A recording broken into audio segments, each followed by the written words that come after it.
What is culture? Our traditions, family values. It's how we live. The stories that we share, how we sing and how we dance. But most of all, it's what we eat.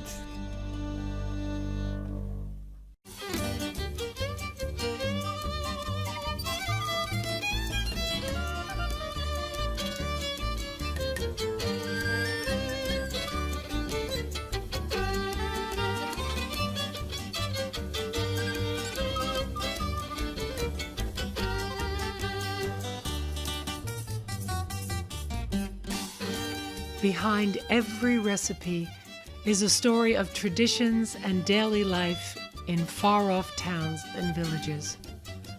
When we cook with these recipes passed down from family, it rekindles memories of a world that has vanished. My mother used to cook in a milk bottle. In those days, milk came in a bottle delivered to the door. Neck meat, which has a lot of blood in it and was used when someone didn't feel well, had a cold, and it was delicious. And I haven't seen anybody do that for 50 years. I have the smell of chicken soup that my mom would make, and we would all help out trying to make the matzo balls. And of course, we didn't want to make them round; we wanted to make them square or something. And the memories of Passover, of everybody pitching in to help with the cooking, because that happens very quickly after you prepare the kitchen and kosher the kitchen for Pesach. And a lot of times, as kids, we drudged having to do all that extra work. But the feeling of sitting down and feeling like you all chipped in and helped out and were part of bringing the meal together, to share together. I remember my grandmother making the blintz. I remember her folding the blintz with the farmer. Give me the farmer cheese. Actually, my grandmother was from Britain, so she spoke what I call British Jewish. Tova, darling, you're so gorgeous. Isn't she gorgeous? She's just gorgeous. Oh, I remember my grandmother's chicken fricassee. I remember her meatballs, stuffed cabbage. I can remember helping my mother grind the meat in her mixed method when she used to make chopped liver, all that kind of stuff. I remember her stuffed cabbage. It was the best.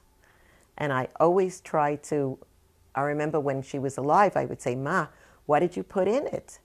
You know, tell me the recipe. She said, I don't have a recipe, you know, you just... We called it a shitterein. You throw it in. You throw it in, and you taste it. When it tastes good, it's good. The chicken fat in the icebox was not only used for gefrischte matzah on Saturday and Sunday mornings, it was also used for my mother's specialty, which was chopped liver, which I liked just fine, as long as it was in the context of the house. Unfortunately, my mother used to make it for me to take to school with me. Kids in class would start smelling as though they smelled something bad. Now, they had liverwurst, they had bologna, they had ham, they had God knows what, but they didn't have my mother's chopped liver. Okay, and now Chanaleah, you can put the dill and the parsley on top. Only her? While visiting with Mimi Seif and her family, we are shown the importance of cooking and working together. We see how the traditions of cooking by recipes brought down through generations are shared with the children, helping them feel there's something they can do to contribute to the family and society. You make it that this is something that the children want to do. If they're started when they're little, that I can do and I can contribute to this family, then it's going to take on bigger things. And we were discussing the idea of family. The family is with you forever. The friends can come and go, the neighborhood can come and go, but the key to our survival is the family unit. Okay, now you prepare it, and let's give another one for Yaakov now. Now, carrots. A few more celery pieces. last year I sent her the Sunday program, and she did baking. And I think she came back. The word may be empowered, because even in my kitchen, I let them do, but I still have to be the supervisor. Okay, Hanalea, can you pour brown sugar into each of these so we can all enjoy dessert tonight? Pour, pour, pour, pour, pour. She's gonna do the wine. Pour it into the center. Next. Next. From when they're little, from when they're able to put something in a bowl, I'd let them do the easy things like putting a drop of flour, the sugar. And I'll teach them from when they're young, and they'll grow up learning how to bake. That's how I learned. Hanalea, paprika, squeeze, squeeze, squeeze. I'm making cholent now, and I think the idea behind the cholent is that on Shabbos day, we're supposed to eat a hot food. More, Hendel? Squeeze, thank you.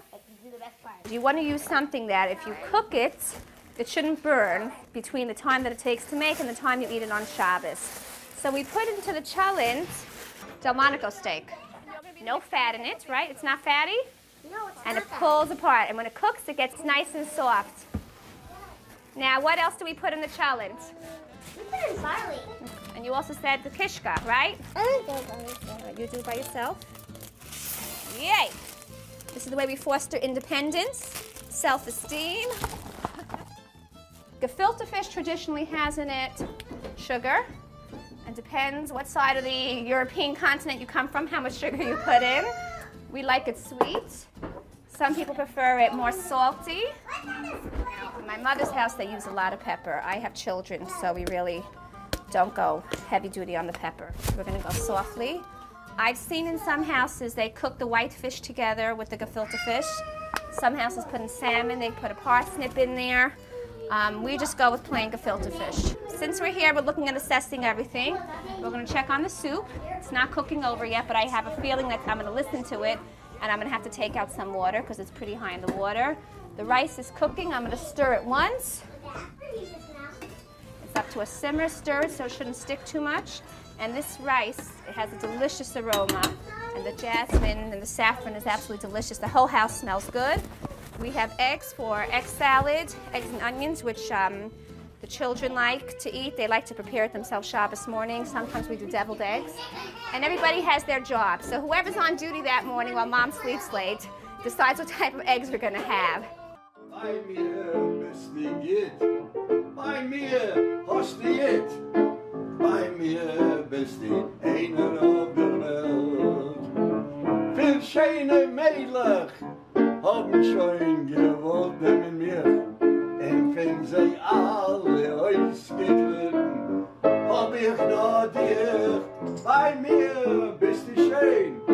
Again, I'll explain. Bei mir bist du schön, means that you're grand. Okay. Mr. Finkel, thinking back. Mr. Finkel is my father's name. Call me Fivish. Fivish. Yeah, now I hear words. And call me Mottle. Mottle, I love the name Mottle. It was a very good character in Fiddler on the Roof, Mottle. Right. So, wonder of wonders, miracles of miracles. Oh, beautiful, beautiful. So, Fivish, do you have any memories of when you were growing up of the kinds of Jewish-style food that your mother used to make when you were a young boy? Oh, why, certainly. She made certain things you can't get them anymore. But she used to make a shav. How often do people eat shav? We used to make, the borscht. And the main thing is the boiled beef. Nobody, it was a masterpiece when the women made it without a recipe. They didn't need a recipe. They knew already how much to sprinkle the salt or the pepper by heart. My grandmother likewise. Oh, the chicken, they knew. The way my mother used to cook, oh my God, I even miss it till today. It was so great. You had a chicken soup. She made a matzah ball and the kreplach, all homemade. She wouldn't think of going and buying it ready-made. She had to make it herself. From scratch. And the gefilte fish, I could keep you for hours telling you how my mother made all those delicious things that we looked forward to every dinner when she was around, to do it. She didn't get it from a jar. What, the jar? She wouldn't even think of a babysitter.